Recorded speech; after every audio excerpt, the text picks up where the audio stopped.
to episode 16. We're starting some new material today in Math 1050, College Algebra. I'm Dennis Allison in the Math Department here at Utah Valley State College. And we're starting a new chapter on exponential functions and logarithms. Today we'll be talking about exponential functions, and next time, in episode 17, we'll look at logarithms. Let's go to our list of objectives for today. First of all, I'd like to review some fundamental properties of exponents that I think you're probably familiar with, but we just want to mention just before we get this started. Then we're going to look at some new fundamental graphs. These are fundamental graphs of exponential functions. We'll be making transformations of these exponential graphs. And then we'll look at one special exponential function called the so-called natural exponential function. Okay, let's go to our list of review properties. Okay, I'm wondering if we all remember these properties of exponents that we've covered in elementary and intermediate algebra before we look at exponential functions in this section. Who can tell me what is the product a to the m times a to the n? A to the m plus n. A to the m plus n, right. So when you're multiplying like bases, you add the exponents. What about a to the m over a to the n? A to the m minus n. A to the m minus n. By the way, we have a qualifier over here that a can't be 0. Why is that? Can't divide by 0. Yeah, because you see a to any power would be 0, and you can't divide by 0. So we, of course, have to make that one stipulation. What about a to the m quantity raised to the n power? What would that be? A to the m times n. A to the mn power, yeah, m times n, exactly. Very good. Finally, also, what is a to the 0 power? 1. A to the 0 power is 1 whenever a is not 0. A to the 0 power is 1. What is 0 to the 0 power? Just to ask you offhand. 1. No, actually, it's not defined. 0 to the 0 power has no meaning. Kind of like you can't divide by 0. You can't raise 0 to the 0 power. You know, the reason for this rule, a to the 0 power being 1, is basically an extension of this very first rule. You see, if I were multiplying, over here on the side, if I were multiplying a to the 3rd power times a to the 0, if I were using this first rule, I would add the exponents, and I would get a to the 3 plus 0 is 3. So what must a to the 0 be? Because a cubed times this is a cubed. That must be what? 1. That must be 1. So that's why we just define it to be 1, so that I can continue to use that rule. Then finally, our last expression is a to the negative n. And what is another way of expressing a to the negative n power? 1 over a to the n. 1 over a to the n, exactly. And the reason for that, let me just put that in the same space. You see, these are merely definitions that we've been given, that we give in mathematics. If you multiply a to the 3rd times a to the negative 3, if I use this very first rule up here, I should add exponents, and I would get a to the 3 plus negative 3 is 0, which we said is 1. So that means a to the negative 3 must be the reciprocal of a cubed. So we define this to be 1 over a to the 3rd. So in general, a to the negative n is 1 over a to the n power. Okay, those are some of the fundamental properties of exponents that we have seen in the past, and we'll be using those in this episode. Okay, let's now look at how we find exponential values on a calculator. And let me bring my calculator in and set it up on the green screen. If we could focus in, we could zoom in on this calculator right here. Not everyone at home, maybe not all of you, or maybe perhaps comfortable with taking exponential values on a calculator, so I want to show you how I can do that right here. Suppose I want to take 3 squared.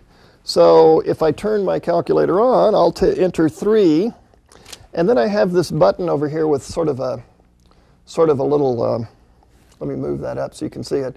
It has this little caret shape, this little inverted V shape. That's the exponential key, and if I push that, what it says is the next number I enter is the exponent.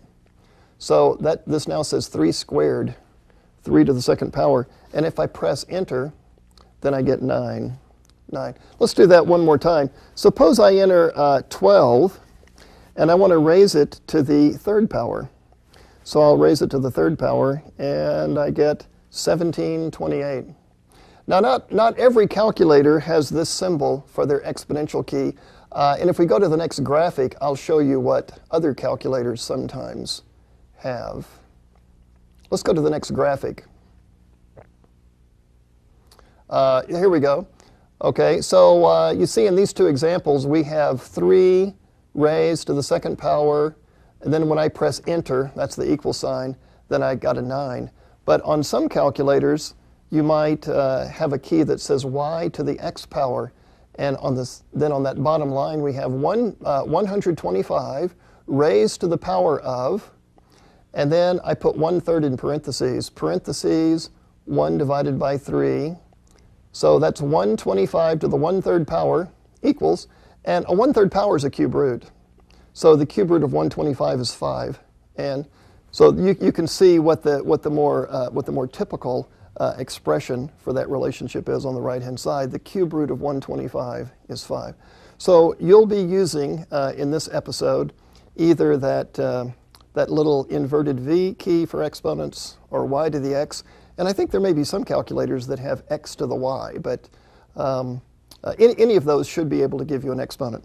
Okay, now let's go to our fundamental exponential functions. And to do that, let's go to the next graphic. A function such as f of x equals 2 raised to the x power with a variable in the exponent is called an exponential function. And here we're asked to sketch the graph of the exponential function f of x equals 2 to the x. Okay, let's go to the green screen and see how we would graph this. F of x equals 2 raised to the x power. Now you notice this time I have a constant in the base, and I have a variable in the exponent. So that's why we call this an exponential function. And I've never graphed this before, so as we've seen in the past, I'm going to make a table, plot points. But of course, that always gets to be rather long and tedious. I'm going to look for target points and find a quicker way to graph this. So let's set up our table over here on the side. And we'll label our columns x and 2 to the x. Now suppose we substitute in 0, 1, 2, 3, or 4. The function values would be 2 to the 0, which is 1, as we just saw. What's 2 to the first power? 2. Is 2. Yeah, 2 to the first power is just 2. What would be the function value for 2? 2 to the second power is? 4. 4. Mm-hmm. And 2 to the third power is 8. And 2 to the fourth power is what? 16. 16. Now, you notice what's happening is every time x increases by 1, 0, 1, 2, 3, 4, my function values double. 1, 2, 4, 8, 16. So I bet the next value would be 32 if I were to substitute in a 5. So the values on the right are said to be increasing exponentially because they're doubling. The values on the left, the x values, are increasing linearly because they're increasing by 1 every time. Now, what if I substituted in negative numbers like -1, -2, -3, -4, etc.? Well, if I substitute in -1, I get 2 to the -1 power, which is what, Matt? Wouldn't that be 1/2? 1/2. You remember that was the last property on our list. 2 to a negative power means 1 over 2 to the first power, and that's 1/2. If I substitute in -2, 2 to the -2 power, that's 1 over 2 to the second power, which is 1/4. What's 2 to the -3 power? 1/8. 1/8. And what's 2 to the -4 power? 1/16. 1/16. Now, these numbers are decreasing linearly, -1, -2, -3, -4. And these numbers are decreasing exponentially because we're going down. These numbers are being cut in half, to 1/2, 1/4, 1/8, 1/16. Okay, now we have a lot of points there. Let's plot some, if not all of those, and see what our graph looks like. Let's label it out to 4 there, -4 here. Okay, that's about 6 right there. I'll go down a bit negative. This is the y-axis, of course. So I'm going to be plotting some ordered pairs. My first ordered pair would be 0, 1. And if I plot 0, 1, I get a point right here.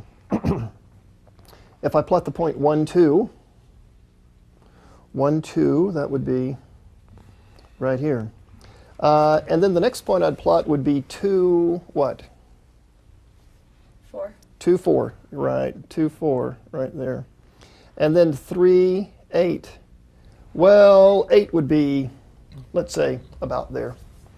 And 4, 16, 5, 32, those are so big that they just go off the graph. So I think we can see that as the x's get bigger, this graph turns up very dramatically.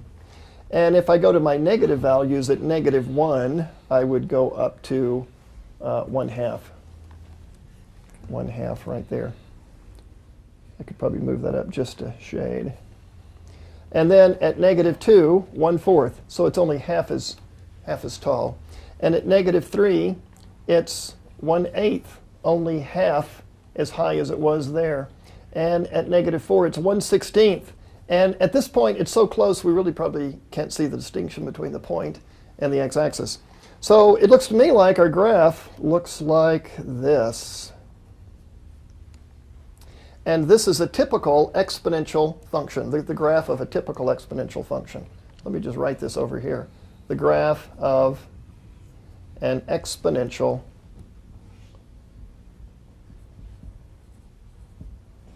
function. This function has an asymptote. You remember a couple episodes back we were talking about rational functions with vertical and horizontal asymptotes. This function has an asymptote. What type of asymptote does it have? Horizontal. It has a horizontal asymptote, the x-axis. The x-axis is a horizontal asymptote. However, it does not have a vertical asymptote. The reason is, even though this graph is climbing, there's no imaginary wall, no imaginary vertical line that it approaches but never reaches. This function just keeps spreading out to the right and getting higher and higher and higher. For example, if you were to go over to 10, which is beyond my graph, 2 to the 10th power would be over 1,000. You could check it on your calculator. It's 1,024. So at 10, it'll be at 1,000. And if you go beyond that, if you go further to the right, it'll be 1,000,000 and then 1,000,000,000 and so forth. But there's never a point where it approaches a vertical line and can't cross it. Now, of course, in the future, I'll be graphing more exponential functions, and I want to look for a shortcut so I don't have to make a table every time. So let's pick out some points here to be our target points. If we go back to this graph, the points I'm going to choose are the points 0, 1, and the point 1, 2, and the point negative 1, 1/2. Let me just list those over here. There's the point 0, 1, 1, 2, and negative 1, 1/2. Now, you notice it doesn't really matter what the base is. Say if the base is 3 or 5 or 7. When I raise it to the 0 power, I always get a 1. So I always go through the point 0, 1, irregardless of whatever the base is. But if I go over 1 unit, then the distance that I go up is whatever the base number is. So if I go over 1, I get 2 to the first, or 2. So whatever that base number is, at 1, I go up the base. If that had been 3 to the x, I'd locate the point 1, 3. And if I go to the left 1, to negative 1, can anyone tell me another way of explaining why that's 1/2? Stephen? 1 over the base? It's 1 over the base, yes, because whatever the base is, you have the base raised to the negative 1 power, so you get the reciprocal of the base. Okay, now with that shortcut, we can start sketching these very quickly. Let's take a new exponential function.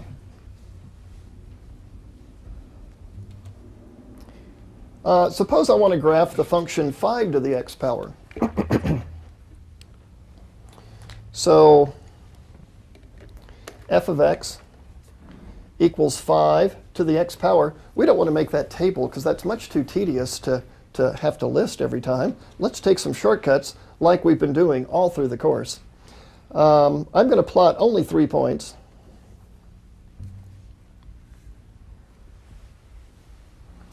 First of all, at 0, I go up 1. Now the reason for that is if I substitute in 0 for x, 5 to the 0 is 1. And if I substitute in a 1, I go up 5.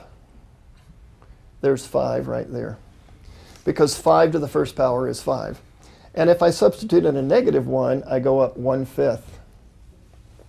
It's hard to locate that exactly, but we'll say that's 1/5. And now I know the general shape is that I have a horizontal asymptote for the negative x-axis. And the graph turns, and it goes up very abruptly. As a matter of fact, the larger the base, the faster this curve turns up. And this is the graph of the exponential function 5 to the x. You know, while we have this written on the screen, let me just mention that in later courses in business and physics and engineering and in mathematics, you'll sometimes see this function written this way. F of x equals exp sub 5 of x. This means the same thing as 5 to the x. And you might say, well, why would anybody want to write it that way when 5 to the x is so much more compact? Well, you see, this is a function of x. And so if we want to give a name to the function, this does not identify x as a function of x. It just places the x up in the exponent. So the name of the function is called the exp function. That means the exponential function. And if you put a little 5 there, that means it's the function 5 to the x power.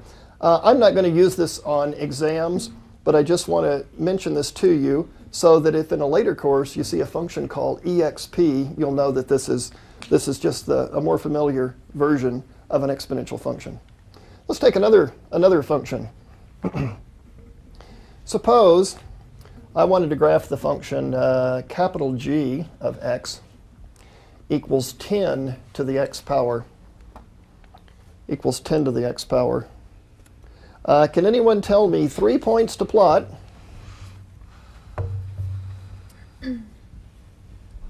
3 points to plot.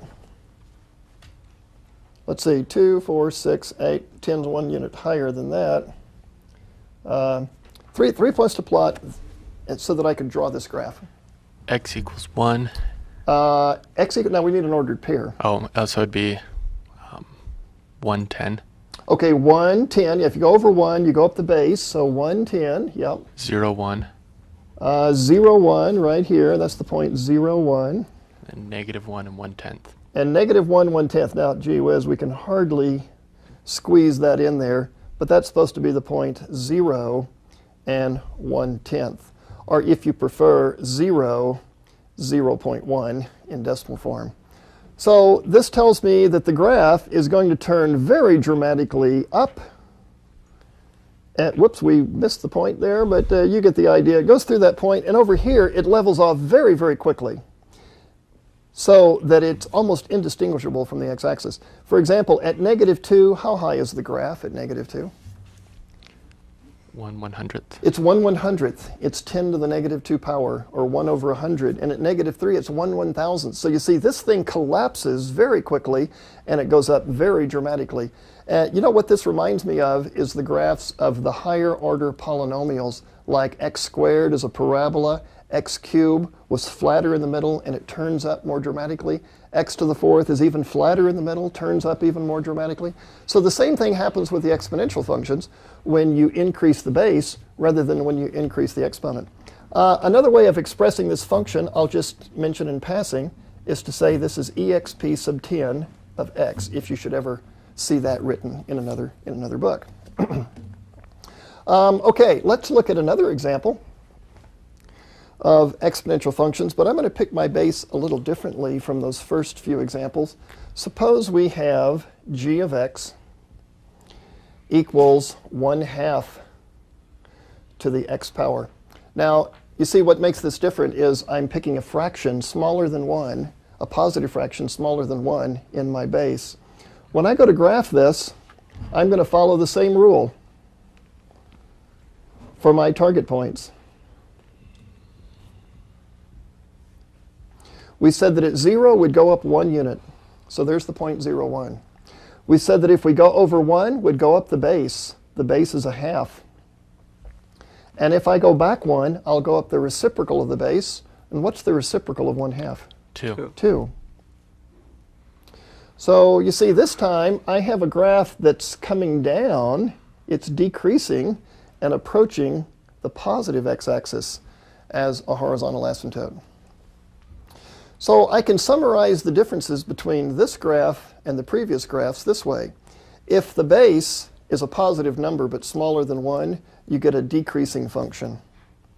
And if the base is a number bigger than 1, you get an increasing function. We saw 2 to the x, 5 to the x, 10 to the x. Those were all increasing from left to right.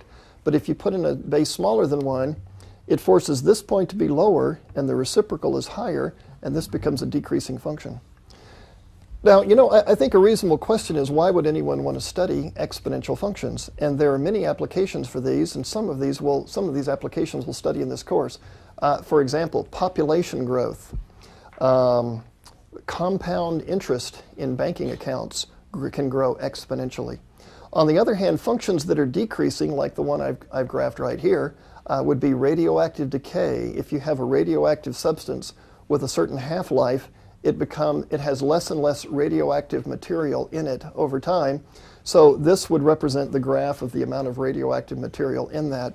If that's a little confusing to you, I'd say hang on. In a later episode, we'll be talking about some of these very applications, and you can see how this is applied to banking, to business, to chemistry, and to physics.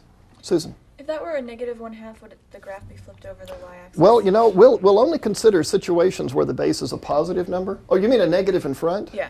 Oh, okay. If you put a negative in front, that would flip the graph over. Over the y-axis or the x-axis? It would flip it over the x-axis. It would be inverted, and it would be coming up from underneath. I thought Susan was going to ask, what happens if you put a negative number inside for the base, like a -1/2 quantity to the x power?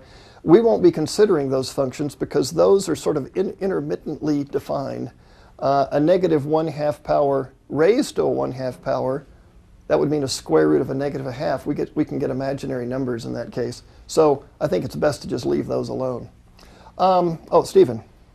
What if we had a variable in both the base and the exponent? Oh my goodness. Okay. Well, now you're getting to some interesting situations there. That's another situation we don't cover in this course. But I suppose it's possible you could have a function like f of x equals x to the x power. Let's just see. If you had x to the x power, what would be f of 2? 4. It'd be 2 to the second power, 4. What would be f of 3? 27. It'd be 3 to the third power. See, you'd be plugging an x both in the base and in the exponent. 3 to the third power would be 27. Although that's not what we will call an exponential function in this course, because we want a constant in the base, I would suggest you try graphing that on your graphing calculator. And if you take a course in calculus, I bet you will see that function come up along the way. Let's go to the next graphic. And here are some facts that kind of summarize what we said about exponential functions. First of all, the graph of f of x equals a to the x power, if a is bigger than 1, will curve up on the right and approaches the x-axis on the left, the x-axis being a horizontal asymptote. Number 2, the graph of f of x equals a to the x, if a is bigger than 0 but less than 1, it curves up on the left and approaches the x-axis on the right. And finally, one thing I haven't pointed out in these graphs, but I think you'll recognize, is number 3. Each function, f of x equals a to the x, this is where a is different than 1, is a one-to-one function. You know, all of the graphs that I've just drawn here pass the horizontal line test. And what that means is that each of these has an inverse function. That's going to become a very fundamental idea in the next episode. The fact that these are one-to-one, and therefore they have inverse functions. Their inverse functions we're going to call logarithms. The reason I excluded the case of a equals 1, if we come back to the green board, let me just show you this situation. If we have f of x equals a to the x, and we know that a is bigger than 1, then I know the graph generally looks like that. And if we have f of x equals a to the x, now we said we're always choosing a to be bigger than 0. If it's less than 1, then the graph generally looks like this. And you know, in both these cases, our graphs pass the horizontal line test. See, if I draw horizontal lines through these things, they cross at only one point. Now, of course, if you draw a horizontal line down here, they don't even cross it at all. But to be a one-to-one function, it says no, that a horizontal line can cross it at most one time. But look at the one exception to that rule. What if I put in 1 in the base? You notice 1 is omitted here, and 1 is omitted up here. What does the graph of 1 to the x look like? 1. Yeah, 1 to the x is 1. 1 raised to any power is 1. Even to the 0 power, it's 1. And so when I graph that function, if this is 1, when I graph that function, it looks like this. F of x equals 1 to the x. Now, that's not a one-to-one function. It's a horizontal line. And so that's why I've ruled out the one case where a could be 1. OK, let's go to 3 functions in the next example, in the next graphic. And let's graph each one of these on the screen. There's f of x equals 5 to the x. Let me just write that one down here. F of x equals 5 to the x. We've actually drawn that one already, haven't we? Then there's the function g of t equals 1/3 to the t. And now here's the ringer. M of x equals 0.1 to the negative x power. Now that's the one that's truly different from anything we've graphed so far, or at least it looks different. OK, for 5 to the x, I think I chose this as an example a while ago, but let's do it one more time. If I want to graph 5 to the x, I'll plot the point 0, 1, 1, 5, and -1, 1/5. And my graph looks like this. Now, you see how fast that is to be able to draw it that quickly. And if you remember, when I graphed 2 to the x, I made a table over here on the right-hand side. And oh my goodness, that was really tedious. Now things are speeding up with the target points. When I go to my second function, I'll have to label this the t-axis. And we don't need to mark off too many points for this one, I don't believe. The target points would be at 0, 1, at 1, 1/3, and at -1, 3. And here's the graph of g. That's the graph of g. OK, but now are there any questions on either of those first two? OK, now we come to this last situation. I have 1/10 to the negative x power. Now that negative and the fraction here all make this to be a little bit surreal, I think. So can anyone think of a way to simplify that? 1 over 10. OK, let's call this 1 over 10 to the negative x power. Now, can you think of a way to reduce that further? Becomes 10x. 10 to the x. Yeah, you see, this negative says you should invert the base. And so this is going to be 10 to the x power. So this is just another way of saying graph 10 to the x power. OK, so if I graph 10 to the x, I think we can squeeze that one in right here. Let's say this is 1. And for the sake of argument, I'll just jump up here and say this is 10, so I don't try to mark off 10 units in that little space. So I'll go up 1 unit to the point 0, 1. I'll go over to 1, 10. And I'll go back to -1, 1/10. Wow, it's kind of hard to squeeze that one in there. And my graph turns very quickly and levels off. And we graphed 10 to the x a little while ago. But the purpose of this example is to show you that the author, and I guess in just a mysterious way, I can hide these functions and make them look different than what they really are. So it's just a matter of us recognizing the functions for what they can be simplified to, and then graph them. Let me just take one more example like that, and I'll write that one on the green screen. Suppose you wanted to graph this function. Let's say f of x equals 6 to the negative x power. Now, when you see the 6 there, you say, oh, yes, this graph is going to rise on the right-hand side, but there's a negative in the exponent. If I get rid of the negative, what would the new base be? 1/6. 1/6. So actually, this function is going to be rising on the left. Let's just graph that.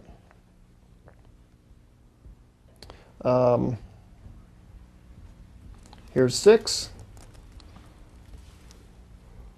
And I'll go up to the point 0, 1. And if I go over 1, I go up 1/6. And if I go to the left 1, I go up 6. And this is the graph of 6 to the negative x. Yep, that's the graph of the function f. By the way, this function has another name. You could write it in the form exp sub 6 of negative x, because you see it's negative x, not an x up there. Another way you could write this function is to call it exp sub 1/6 of x. So there are lots of ways of naming these functions. 6 to the negative x, 1/6 to the x, are using this exp notation. And it may seem funny that a function can have different names, but you have different names. I have different names. Some people call me Dennis. Some people say Mr. Allison, whatever. So you go by different names, and people know who they're referring to. So functions go by different names, and we should recognize them by these various monikers. Okay, let's go to the next example of 3 new functions. Let's see, we just did that one. Let's go to the next graphic. Okay, these are transformations of fundamental exponential functions. F of x equals 4 to the x plus 1, and then 2 others. Let's take f of x equals 4 to the x plus 1 and graph it, and we'll come back to the other 2. Okay, so f of x equals 4 to the x plus 1. By the way, I should remind everyone that surely by now you know that all of these examples are worked out on the website.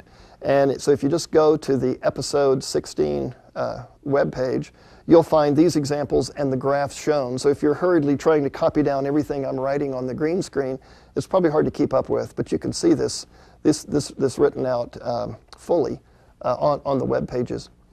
Okay, this is the function 4 to the x with a transformation.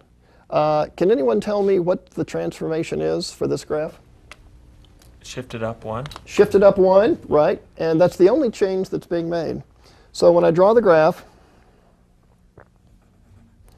I'm going to have to locate a new origin. That's the name we've been giving it. Better move y up a little bit higher there. Let's see, we said that the x-axis was a horizontal asymptote. I'm going to move that up 1, and I'm going to put that dotted line in right here. And as we've indicated before, the asymptote is not officially part of the graph. It's merely an aid in helping us sketch it. If I don't put that dotted line in there, it's not clear that the graph is supposed to be leveling off. So my new origin is 1 unit above the original origin. Now, from this point, I go up 1. And going back to the new origin, if I go over 1, I go up 4. 1, 2, 3, 4, which actually puts me across from 5. And from the new origin, if I go to the left 1, I go up 1/4. Because you see, basically I'm plotting 4 to the x. I'm just doing it 1 unit higher than I did before. And my graph comes down like this. And it approaches this horizontal asymptote. And this is the graph of f. Now, I hope this sounds very familiar, and you're saying, oh, this is just more of the same old thing, because it really is. You see, college algebra focuses primarily on drawing graphs of functions. So it's a very visual sort of course, whereas intermediate algebra dealt primarily with algorithms like the quadratic formula, factoring polynomials. So it was a different slant on algebra. And what we're doing here is actually analytic geometry when we're drawing graphs of these functions. Okay, let's go back to that screen and graph the second function that was listed there. We have g of x equals 0.2 to the x plus 2 power. Okay, let's look at the function g of x equals 0.2 to the x plus 2 power. Another way of expressing this is to say this is 1/5 to the x plus 2 power. And another way of expressing this is to say this is exp, that is the exponential function, base 1/5 of x plus 2. And the exponent goes inside here. So all of these are referring to the same function, just by different names. Now, when I go to graph this, I'm going to be making a shift in the function 1/5 to the x. Which way will I be shifting this function?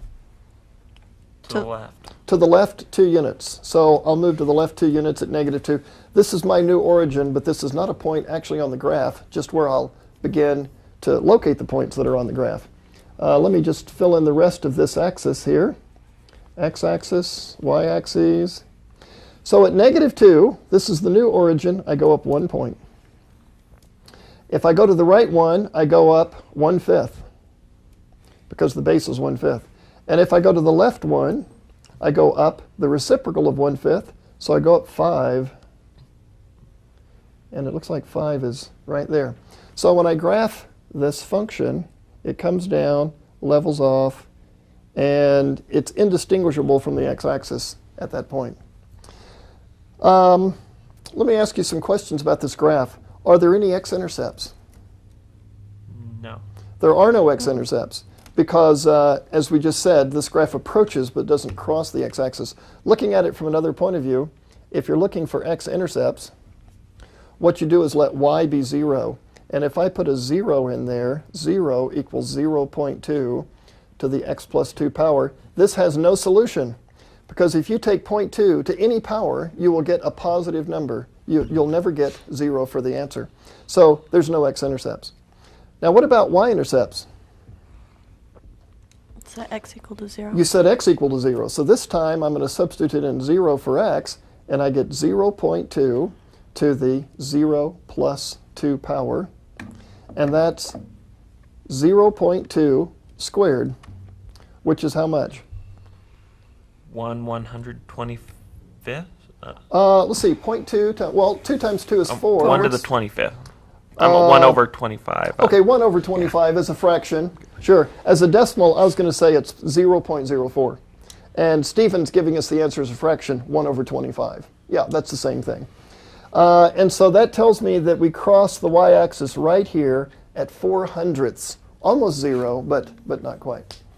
Okay, let's go to our third example on that graphic. This is the function y equals -2 to the 2x plus 6. Now, this one has a few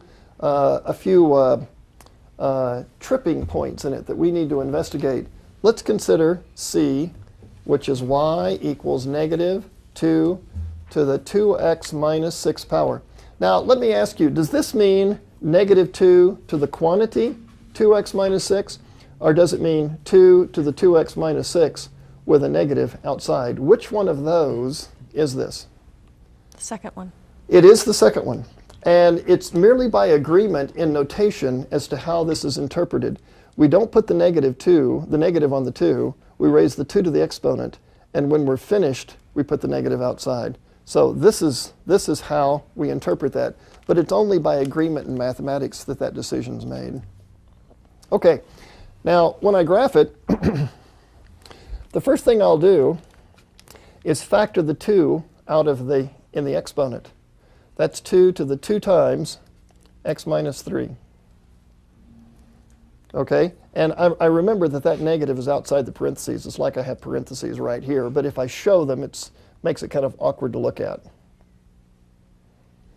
Okay, now the next thing I'll do is I'll take the 2 and separate it from the x plus 3 and write it this way. 2 to the 2 squared to the x minus 3.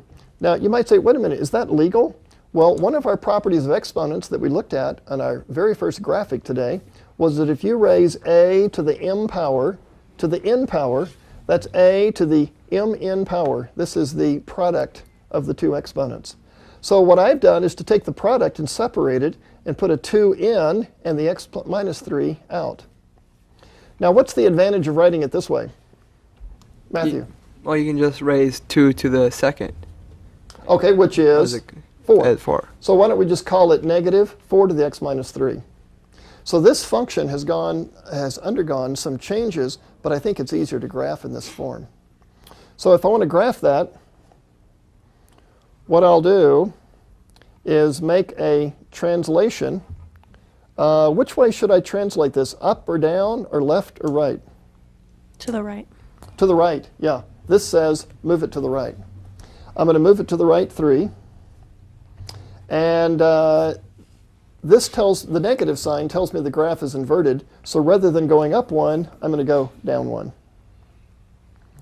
And if I go to the right one, I should go down how much?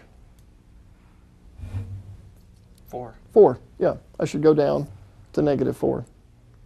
You see, normally if I went over 1, I would go up the base, but we've inverted it, so I go down the base. So I go down to negative 4.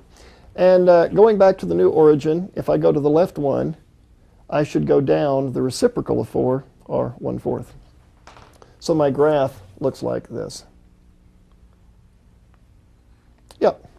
So we have just graphed the function y equals negative 2 to the 2x minus 6. Although we didn't graph it in that form, we graphed it in the form that we wrote up here.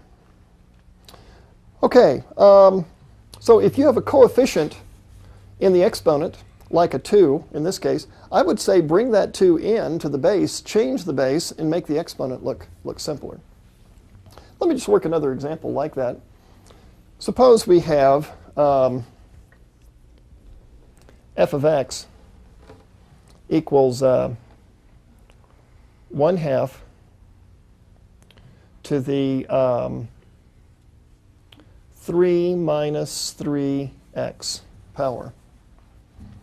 Let's see, there are other ways we could express this. We could say this is the function exp sub 1/2 of what? What would I put in the parentheses?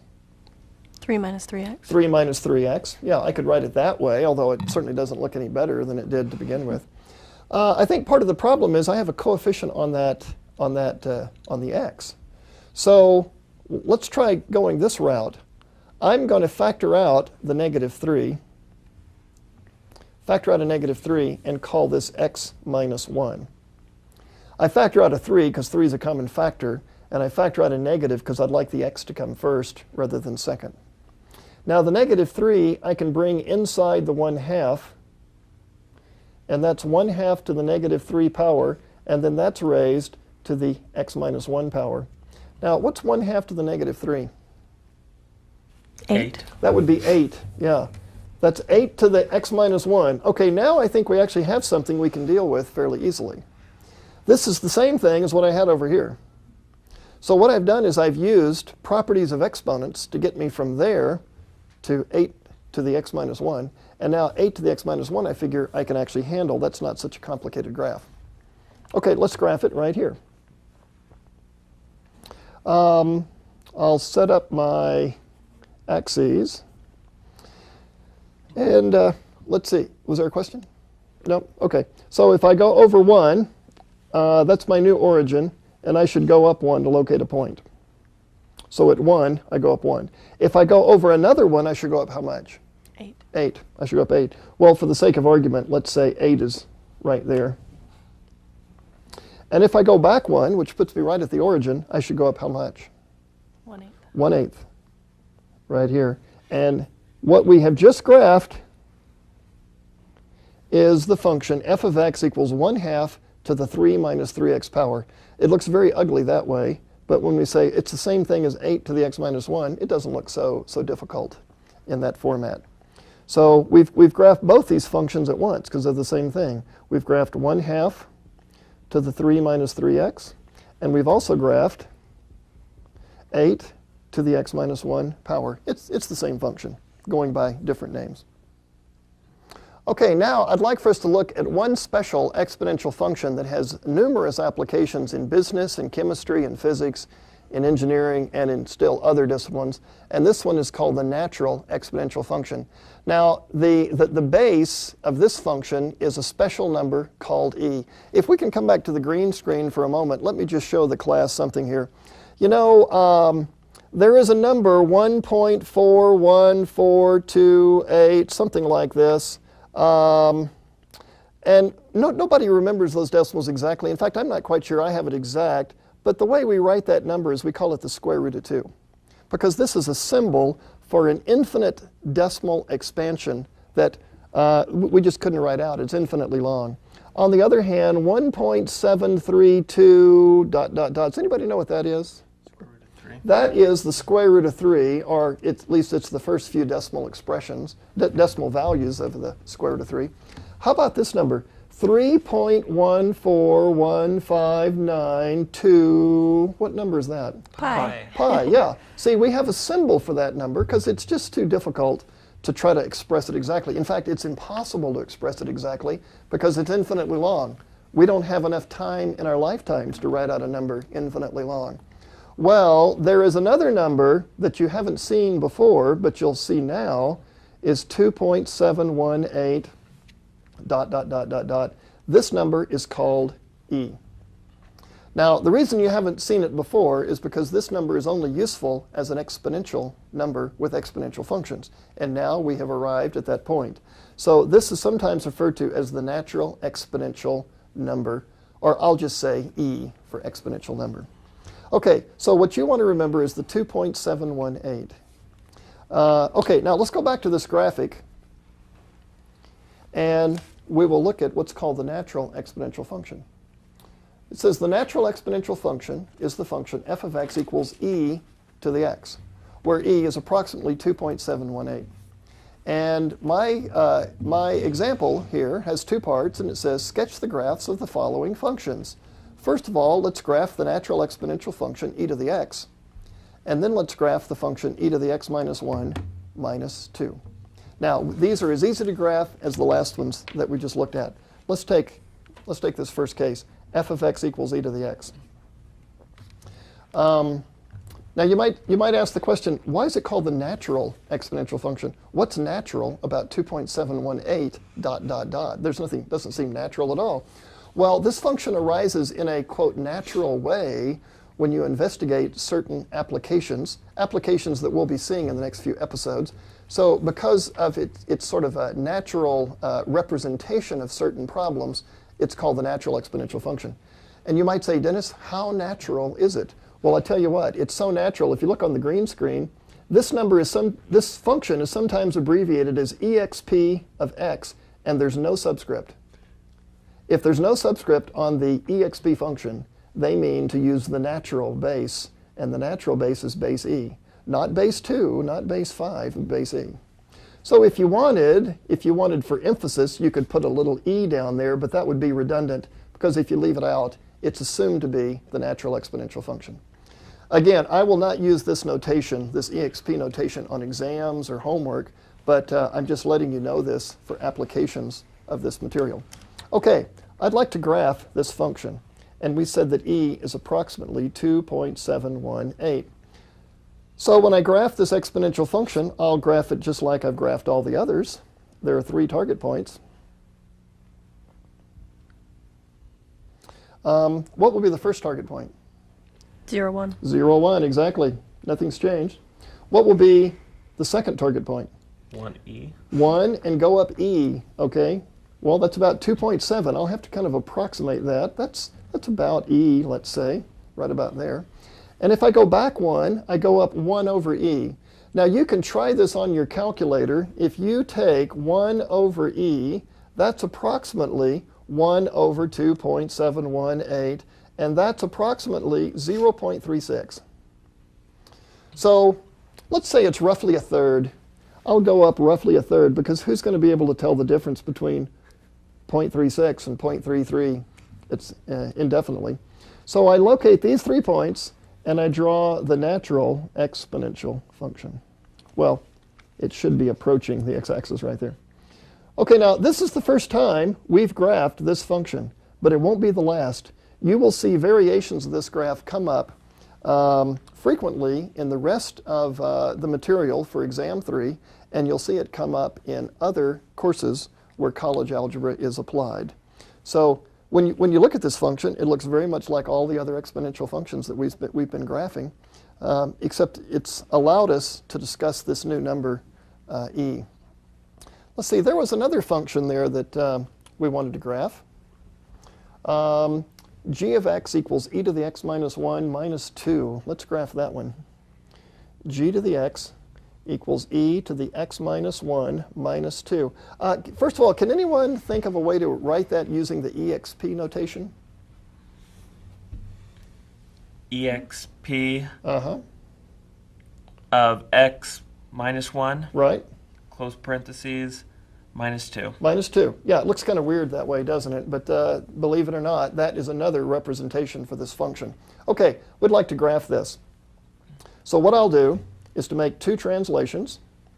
I'll have to move one to the right and two down. So one to the right and two down. Now, when I go two down, I have to take my horizontal asymptote with me. But I didn't move a vertical asymptote over because there was no vertical asymptote. There's only a horizontal asymptote here. My new origin is sitting right here because my origin moved over 1 and down 2. Now, from the new origin, I go up 1 to locate the first target point. From the new origin, I go over 1 and I go up E. Let's see, I better fill in a few values there. I go up E, 1, 2, 2.7. That's actually E minus 2 on the y-axis. That's E minus 2 because I started from 2 below. And if I go to the left one, I go up 1 over E, which is about 0.36. And now I draw the graph. You see, it's really very fast. And we've now graphed e to the x minus 1 minus 2. Or you could say we've graphed the exp function of x minus 1 minus 2. Yeah, that's all written on one line there. That's not an exponent. I should maybe move that up a little bit. Yep, okay, that's all there is to that one.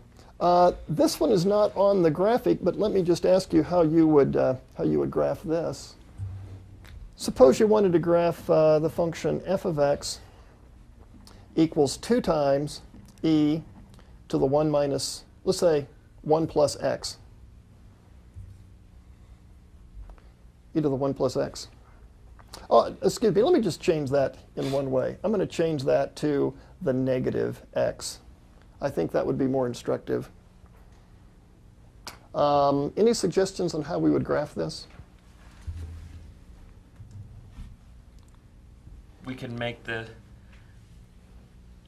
2 times 1 over e to the x. Right, this is 2 times 1 over e to the x. What Stephen has done is he's moved the negative into the base, and he inverted the base. That's fine. So now I have an exponential function with a base smaller than 1. So there's no translation, vertical or horizontal. So I start off and I go up. Well, normally I'd go up 1, but there's a stretch of 2, so I should go up 2. I should go up to 2 because we've stretched it. And if I go to the right one, I should go up 1 over e. How much do we say 1 over e is? About a third. It's about a third, so I'll go up about 2/3, roughly. And if I go to the left one, I should go up e, 2.7. I'll go up 5.4. I'll double e. 1, 2, 3, 4. Let's see. I'm going to have to move that out of the way, Stephen, to get your graph in here. 5.4. I'm going to have to move the whole thing out of the way. Sorry about that. 6, 5, 6, 5.4 is right about there. And my graph looks like this. This is the graph of f of x equals 2e to the negative x power. Okay, in the last few minutes here, I'd like to compare two graphs on a graphing calculator. Okay, for our last graphic, let's look at the battle of the titans, you might say. We want to look at a comparison of the graphs of exponential and polynomial functions. So on this graphic, it says a graphing calculator helps us to demonstrate that polynomial functions climb fast, but nothing like exponential functions.